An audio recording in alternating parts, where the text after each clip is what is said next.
rimpiango di non aver avuto la mamma e la nonna bolognesi, perché chi vive qua secondo me gode tutti i giorni.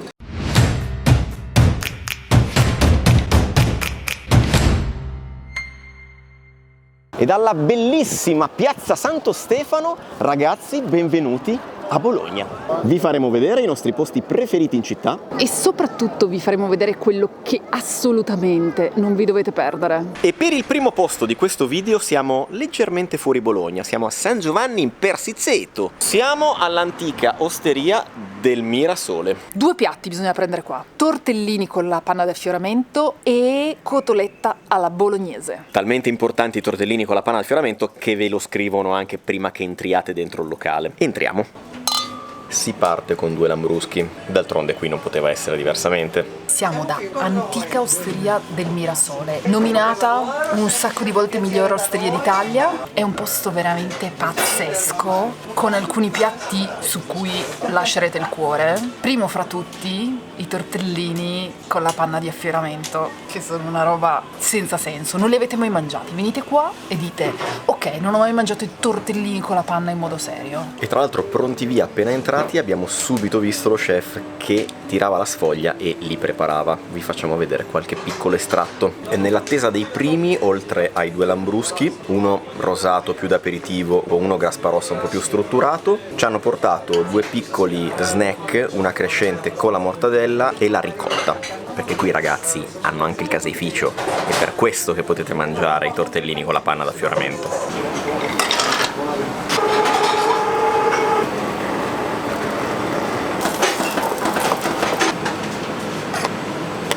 Francia è felice come una Pasqua. Questo ragazzi è il motivo per cui ci siamo sbattuti da Milano fino a qua, sì, possiamo dirlo. I tortellini con la panna d'affioramento, questi sono una roba serissima ragazzi. Ho dato anche una sbirciatina come al mio solito in cucina per vedere anche la cottura dei tortellini e l'impiattamento con la panna di affioramento, bellissimo, sarei rimasto lì ore incantato. Direi che ora possiamo mangiarceli. Voi dite: ma di solito uno prende un piatto e uno prende un altro piatto. Qua ci sono un sacco di cose buone da mangiare, ma il mio piatto di tortellini con la panna non lo condivido con nessuno. Vi portano anche l'opuscolino con la storia, dove andate a scoprire ad esempio la differenza tra la panna d'affioramento e la panna da centrifuga. La panna d'affioramento ha molta più acqua, molti meno grassi, è più leggera, definiamola così, e ovviamente, anche se già è tentato, non si mette una svrangata di parmigiano sopra. E la cosa che mi piace, tendono quasi al dolce, hanno un che di dolcezza dovuto proprio alla panna, che li rende diversi da altri piatti legati ai tortellini che sono altrettanto eccezionali. Questi secondo me sono da provare. Non è un piatto leggero, se venite qua non ditelo al vostro dietologo, però è delizioso. I tortellini sono super saporiti, l'ho già detto che è una goduria? Mo ci capiamo. Bene, parlavamo dei tortellini con la panna di affioramento, perché invece della cotoletta cosa vogliamo dire? Ragazzi, è bellissima, soprattutto è gigantesca. Meno male Franci che non abbiamo preso altri piatti, perché la doggy bag qui faccio fatica a farmela fare. La mia mission sarà cercare di non ammazzarla. Franci, ti prego, dammi una mano. L'ho vista preparare in cucina, praticamente non è altro che una classica milanese cotta al burro, come vi abbiamo già fatto vedere nel video delle milanesi di Milano. Diventa poi bolognese nel momento in cui viene aggiunto poi il prosciutto crudo sopra, una grossa spolverata di parmigiano, ha filtrato i succhi in cui è cotta la carne rimischiandoli con la panna di affioramento e ha fatto un ultimo giro di panna di affioramento on top. C'è una roba che se non godete con questa io non so cosa dirvi ragazzi. Io mi sento un po' intimorita, quindi mando avanti Giano. Ragazzi, come posso descrivervela? È una libidine pura e rappresenta anche una piccola challenge. Se venite qui e prendete questo rinoceronte, fate attenzione a cos'altro ordinate. Il crudo gli dà quella sapidità in più che la rende ulteriormente golosa. Il piatto di portata è talmente grande che non servono i piattini. Franci curva nord, Giano curva sud. Questo è un altro segreto da non condividere con il vostro dietologo o cardiologo o qualsiasi persona che non deve sapere. Franci, ti sei comportata bene, puoi fare di meglio, ce la possiamo fare. Il video non esce se noi usciamo di qua da sconfitti. Chiedo l'aiuto da casa. Io non mi arrendo. Su di me puoi sempre contare. Perché dubitare di me stesso e delle mie incredibili capacità? Non sia mai che ci facciamo sconfiggere da una cotoletta. E voi direte, certo, però una scarpetta ci potrebbe anche stare. E che ho lasciato il defibrillatore a Milano. Allora ragazzi, adesso ci cerchiamo un posto dove accasciarci per un bel pisolino. Abbiamo pagato 150 euro per i 2 tortellini, la cotoletta gigantesca, vini, coperto e caffè. Avrei voluto anche tanto assaggiare le tagliatelle al ragù di cortile che fanno qua perché le conosco e sono eccezionali, ma dopo quelle la cotoletta sarebbe diventata un po' come il Balrog di Mordor, un demone dei tempi antichi, un nemico al di là delle nostre forze. Voi direte, parla pa, No. 70 euro di cotoletta. Parla pa, non credo che lo diranno. Parla pa. Acciderboli! 70 euro di cotoletta sembrano tanti, ma considerate ragazzi, non so se l'avete vista, era veramente devastante. Quindi soddisfatti, ora andiamo a dormire in macchina e poi andremo alla seconda tappa. Se dico che si dorme in macchina, si dorme in macchina, non è che dico le cose così per far ridere voi. Day 2. 9 del mattino, serranda abbassata, ma noi siamo venuti nel laboratorio per vedere come si fanno i tortellini con le sfogline. Come al solito Franci non sa aprire la porta. Mi sono chiusa fuori. Chiusi fuori subito. Con l'occasione abbiamo fatto svegliare presto anche lo chef Marco Meggiato, che no, in realtà sarebbe venuto comunque probabilmente. Adesso vi facciamo vedere cosa fanno con le mani queste signore. Ok. Alta scuola di tortellino questa, La pasta è molto umida ed elastica. Seconda cosa, la chiusura. Io ero convinta di doverli chiudere perfettamente a triangolo, mentre invece viene chiuso in modo leggermente diverso. Così avvolgo bene il ripieno. Lo vedi? Non è la chiusura a metà. Non vuole sbirciare da Cristina? Ah, sul dito. O la sai o la sai. Sembra più... Cappelletto. Beh, è un cappelletto, esatto. C'è un trick atomico che fa, che è bellissimo, che unisce 2 tortellini e fa una sorta di abbraccio. Wow! Un diamante per sempre. Siamo molto fieri della nostra tagliatella perché segue la tradizione, diciamo forse quella più antica, che è quella di essere lunga 1,20 m, quindi diciamo una tagliatella che arriva da terra più o meno a questa altezza e crea quasi un nido unico. Alla fine in un nido sono tipo 15 tagliatelle, solo che sono 15 tagliatelle lunghe appunto 1,20 m. Insomma, chef, possiamo dire che qua se la baracca va avanti è grazie alle ragazze. È assolutamente solo grazie alle ragazze. Poi ci sei anche tu, però voglio dire... Una sottile virgola. Esatto. Volevo farvi notare che Cristina, quando non la mettiamo sotto pressione e non la inquadriamo, sta facendo delle cose assurde. Il mini culurgiones e il mini tortello con la coda piacentino. Io non ho parole. E tra l'altro non sono neanche in menù, questo per farvi capire le potenzialità di questo posto. Quality check del tortellino. Ragazzi, sono commoventi. Signore e signori, qui avete le strettine, che per farvi capire, amici piemontesi, questi sono circa 1/5 dei nostri tagliarin. C'è squacquerone sul fondo del piatto e questo mantecato con il nostro frigione. Stop! Non so se ve li faremo vedere, ma sapete di volerli. Nel frattempo, con lo chef ci stiamo dirigendo alla seconda location, che si trova dietro San Petronio, forse nell'unico ristorante di tutta Bologna, all'interno di una torre. Non aggiungo altro. Io non mi capacito di quanto siano belli i pavimenti dei portici di Bologna. Cioè, questi pavimenti io li vorrei in casa mia, vi dico solo questo. E li pagheresti una fortuna. Esatto, Tra l'altro, Piazza del Nettuno, Piazza Maggiore San Petronio. Signore e signori, siamo arrivati. Se vi dico che si entra in una torre, si entra in una torre. Adesso cominceranno a succedere delle belle cose. Allora, parliamo di ragù. Siccome sono spaventatissimo da questo argomento, soprattutto nel parlarne a Bologna, noi passiamo la patata bollente a Marco e il ragù ce lo racconta lui. Domanda sul ragù. Ognuno ha la sua. Ci va il latte o ci va il vino? Nessuno dei due.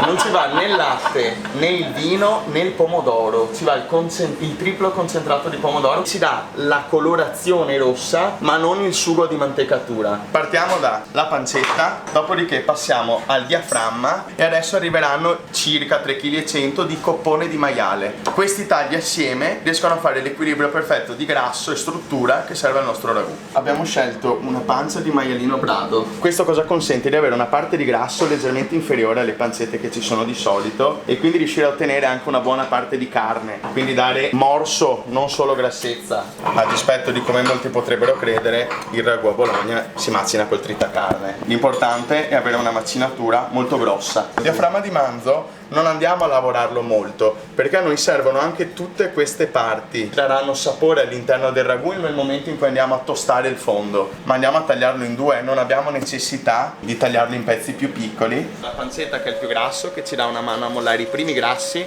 per fare la rosolatura e per dare sapore anche al soffritto. Poi andiamo con la coppa e seguiamo col diaframma, che sarà la parte di corpo, diciamo, cioè quella che andrà a dare volume e spessore e profondità di gusto anche al nostro ragù. Parliamo di soffritto. Partiamo da una base di 1,8 kg di cipolle dorate, 1,6 kg di carote, 1,5 kg di sedano. Lo andiamo a mettere in pentola con 2,5 litri di olio, che all'inizio può sembrare una dose quasi eccessiva. Lo stesso quantitativo che uso io per farmi il ragù a casa.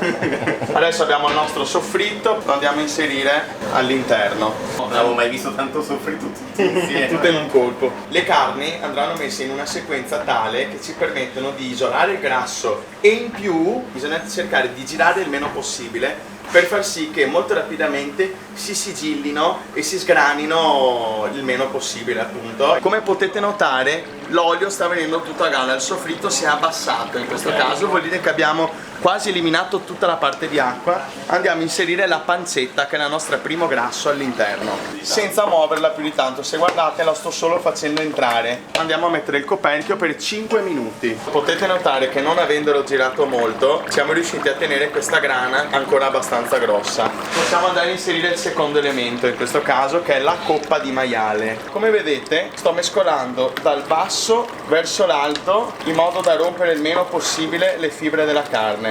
Non c'è nessuna parte cruda e non c'è nulla comunque che sia attaccato al fondo, perché il tappo di grasso che si è formato nella parte superiore ha fatto sì che nulla si attaccasse sul fondo, perché non c'erano liquidi depositati.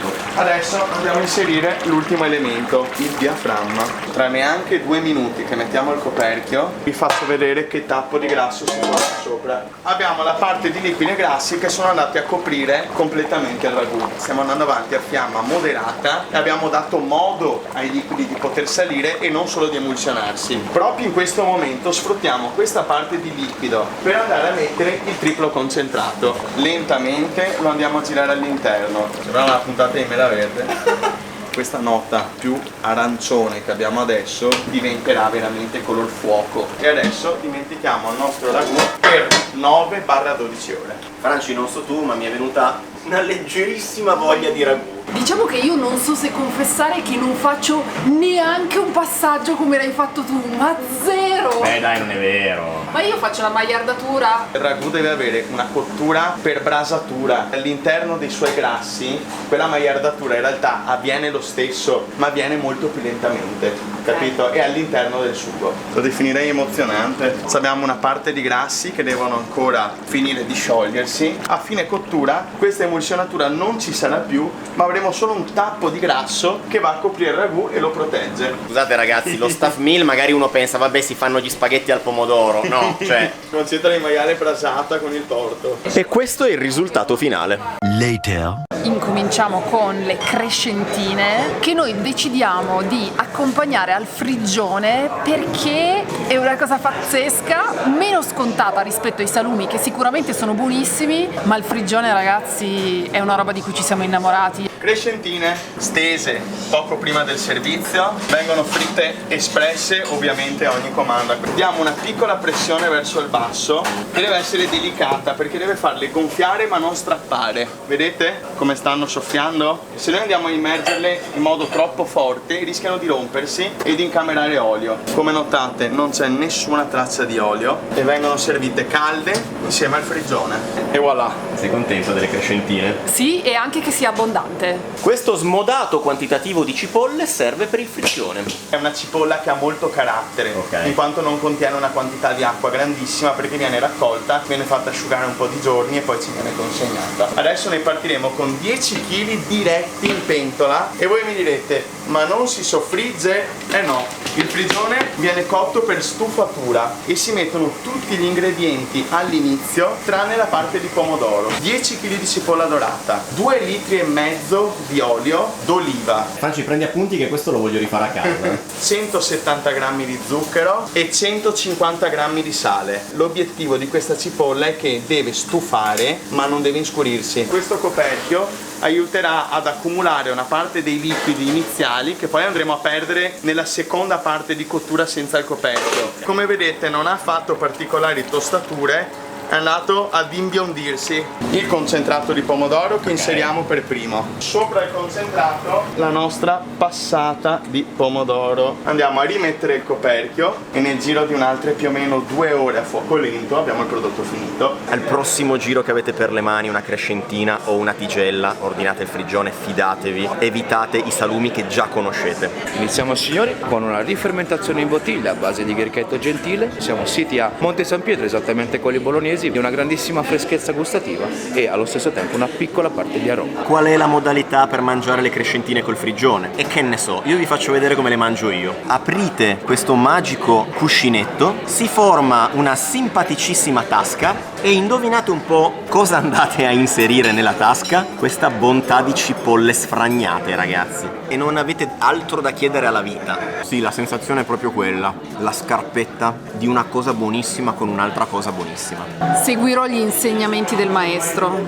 Per i nostalgici del cuzzetiello napoletano. In caso doveste finirle, il frigione è buono anche a cucchiaiate. Questa qua è una coppa di testa che fondamentalmente è il salame che si faceva per recuperare un po' tutte le parti degli animali. La tagliamo noi molto finemente, acquisisce subito un po' di temperatura. La temperatura fa rilasciare un po' tutti i collagini e i grassi che ha all'interno e quando si va a gustare in bocca si scioglie e come potete notare brilla. Certo. Perché sta iniziando a sprigionare un po' tutti i suoi grassi. Perché sta sudando. Molto bene, siamo al capitolo brodo. In questo caso abbiamo una gallina, delle ossa di manzo, tutte parti che contengono una grossa parte di collagene, soprattutto di gusto. Il doppione o biancostato, una carne che si presta molto alle cotture lunghe, delle croste di parmigiano 24 mesi, sedano, carota, cipolla. Partiamo dalle verdure, pelate ma lasciate intere, perché le verdure non si devono rompere in cottura, se no potrebbero rendere anche torbido il nostro brodo. Andiamo a inserire le ossa di manzo, la gallina, per far sì che non galleggi, bucarla nei punti dove solitamente si può incamerare dell'aria. La inseriamo all'interno, andiamo a coprirla con il doppione. Ultimo dettaglio, ma non ultimo, le croste di parmigiano. Adesso andremo a riempire questo brodo di acqua fredda, dopodiché avremo 8-9 ore di bollitura molto lenta, fino a che il brodo non arriverà a ridursi di 1/5 e otterremo un bel colore giallo paglierino. Nel brodo dove andiamo a cucinarlo,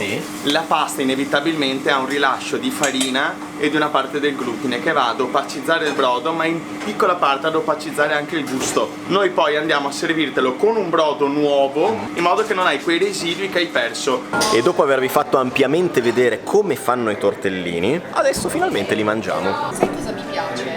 Cosa ti piace, Franci? Che c'è un sacco di brodo. Aspetta che prima devo fare una foto per l'Instagram perché è molto bello. Andiamo nel modenese, andiamo quindi a casa di Gianluca Bergianti, ma continuiamo con una rifermentazione in bottiglia, un lambrusco di sorbara con grandissima parte secca e un piccolo ricordo di frutti di bosco. Prima che Giano ci butti dentro una svrangata di parmigiano, assaggiamolo in purezza. A parte la bellezza e la perfezione di questo tortellino, è molto gustoso, è equilibrato, il brodo è intenso, non è eccessivamente preponderante rispetto al gusto del tortellino, è una meraviglia.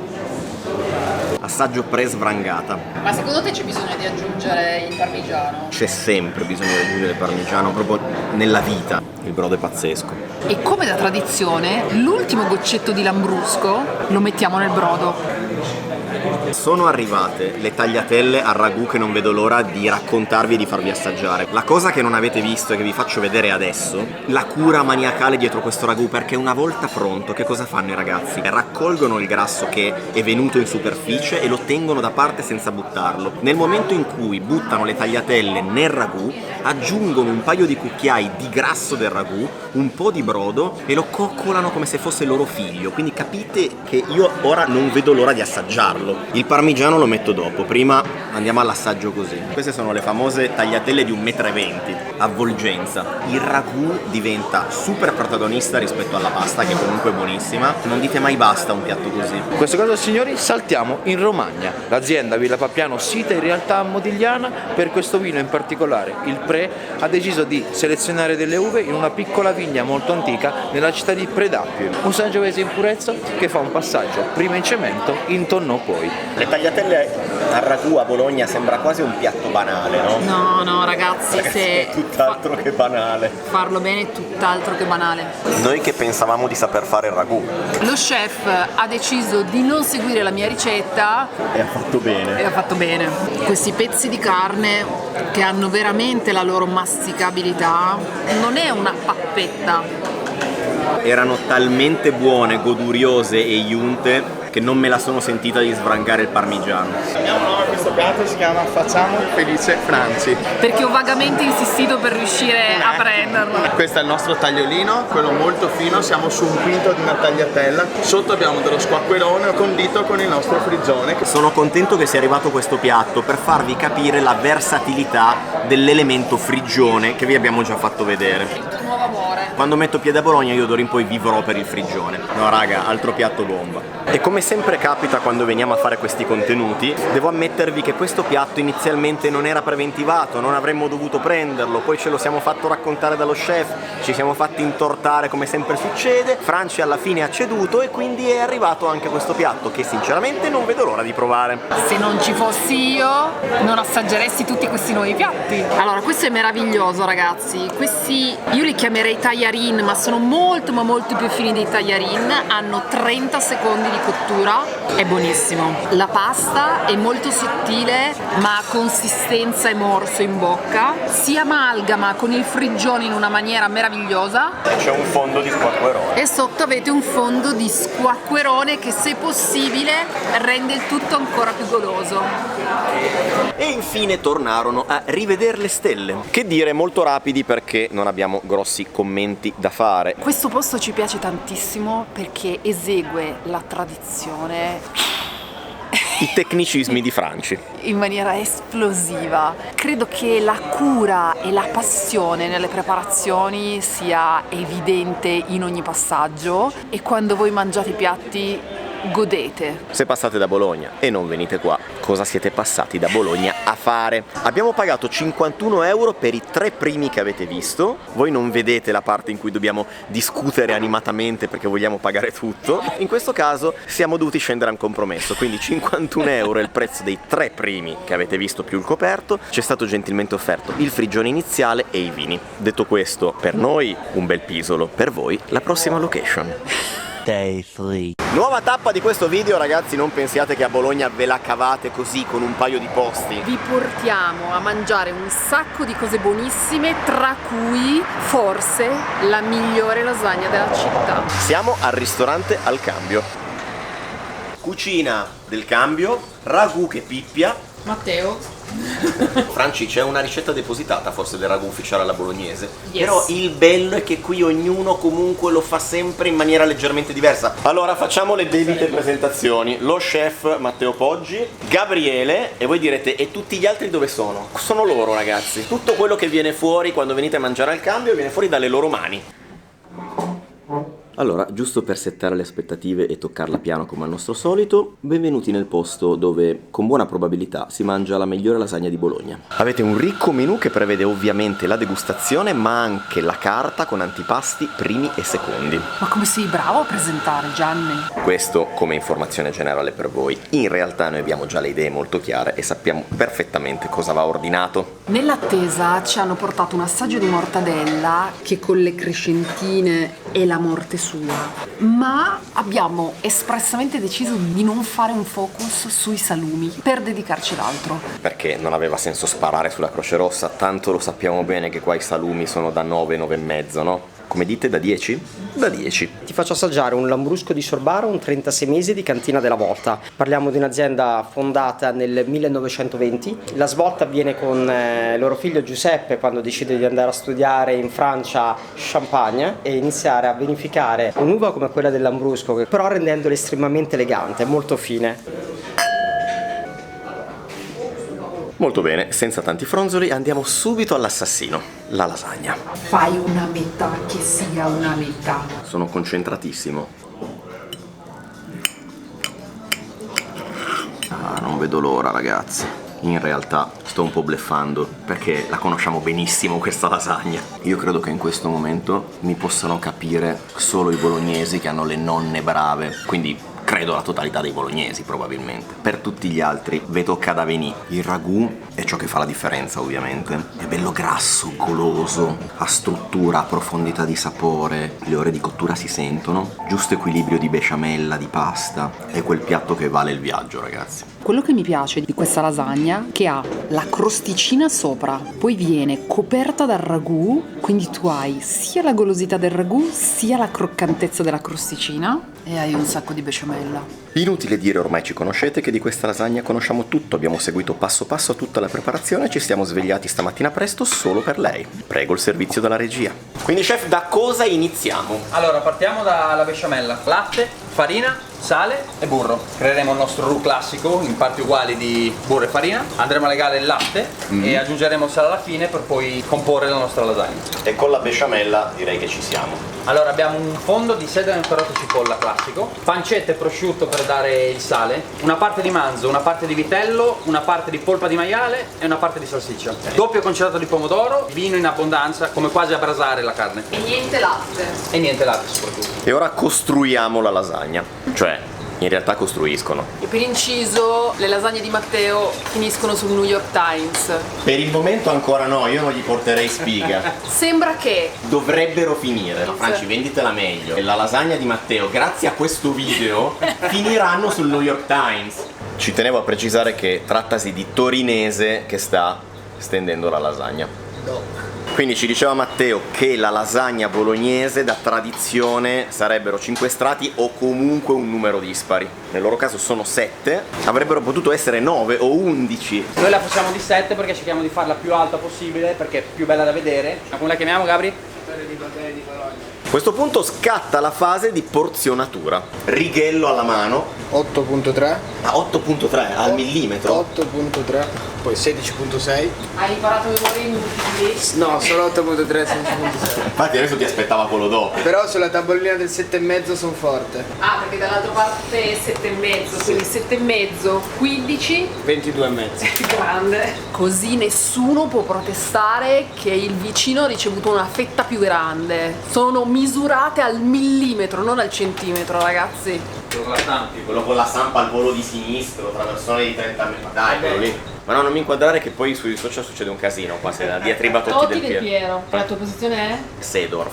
Ora andiamo a mettere parmigiano per poi gratinarla in forno e rendere così la lasagna un po' più croccante. Ora che abbiamo la nostra lasagna croccante, posizioniamo ragù caldo, mantecato. Faccio fatica a dirvi con precisione perché questa lasagna è così buona. Trovo che abbia tutto al posto giusto. Sarebbe sbagliato dire che è solo merito del ragù. La besciamella è della giusta quantità, la compattezza della lasagna stessa è corretta. Siete proprio in una zona di comfort totale. Lo spessore della pasta perfetto. Sì, ma i suggerimenti di Francia. Io sto sfruttando anche qualche suggerimento di Francia. L'unto che ti lascia anche nel piatto. Sempre di Francia. Sempre di l'unto di Francia.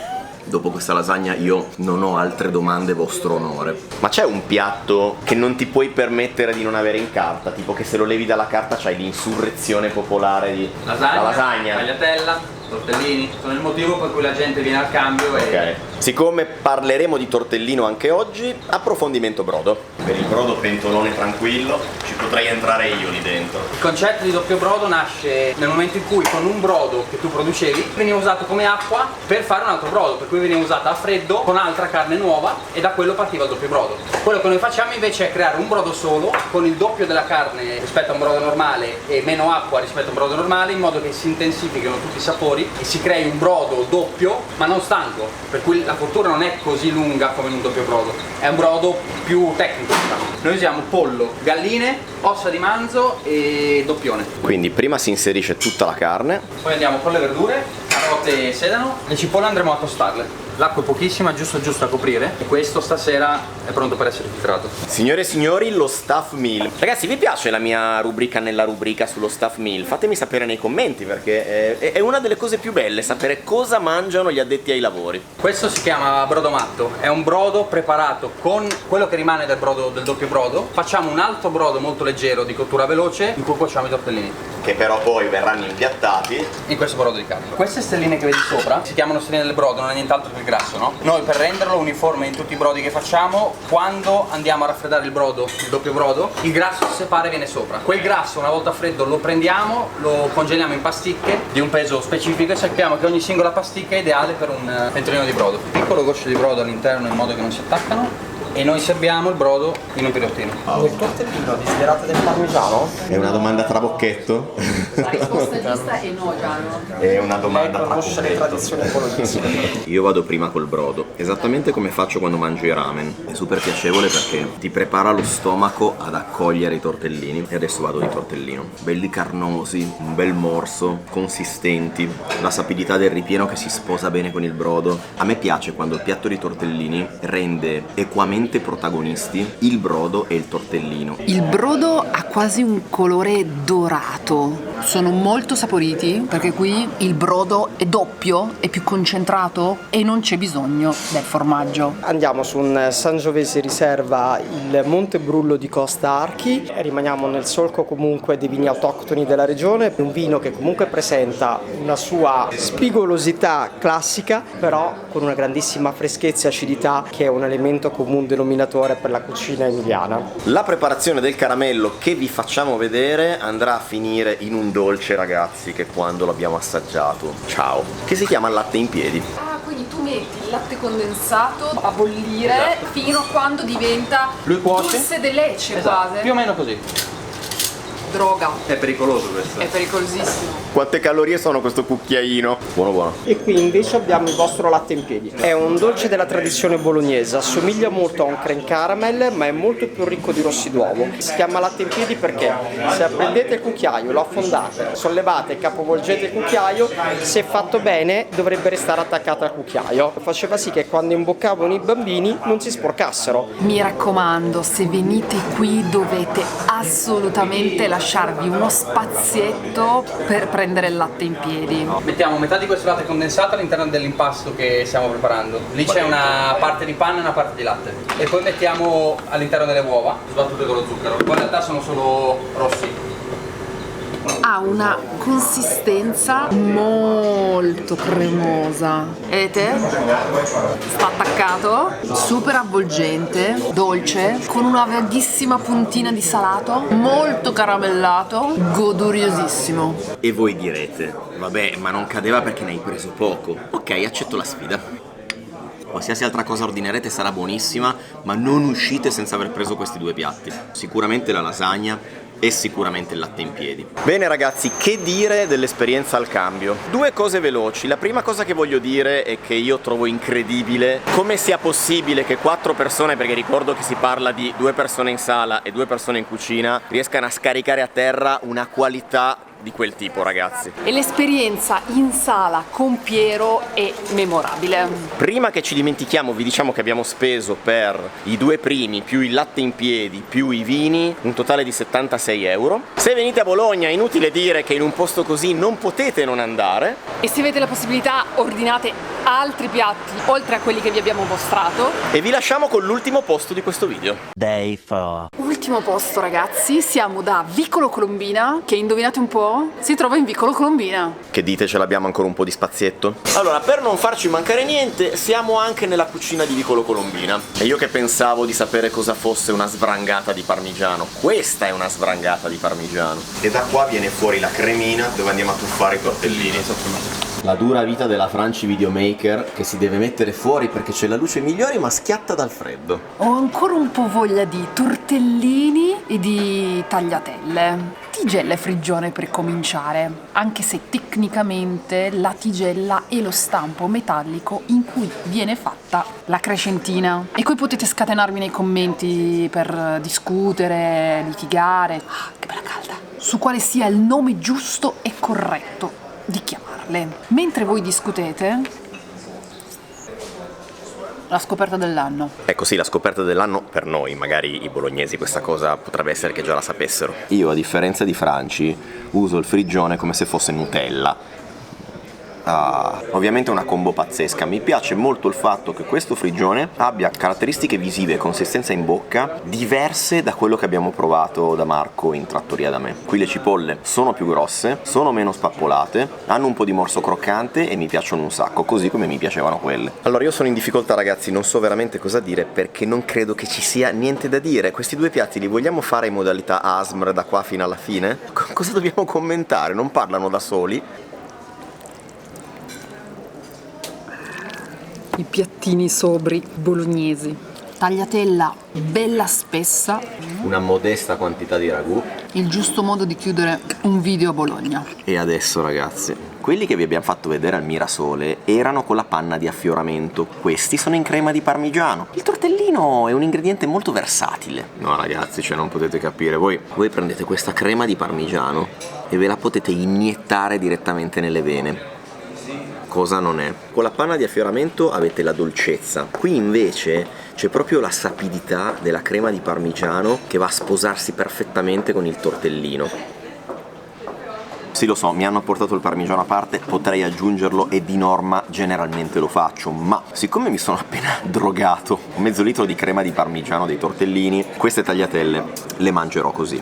Vedete come sono belle spesse. Ovviamente siamo andati in cucina a curiosare e ci siamo fatti fare l'impiattamento di modo tale da farvi godere un po' di più. Rimpiango di non aver avuto la mamma e la nonna bolognesi, perché chi vive qua secondo me gode tutti i giorni. Allora, in questo caso il ragù, oltre al solito soffritto di sedano, carote e cipolla e le carni di maiale e di manzo, avviene poi una sfumatura col vino e viene poi ulteriormente inserita la guancia di manzo, che viene poi tagliata a cubetti e la ritrovate poi al morso nel momento in cui inforchettate la tagliatella. È davvero super goloso.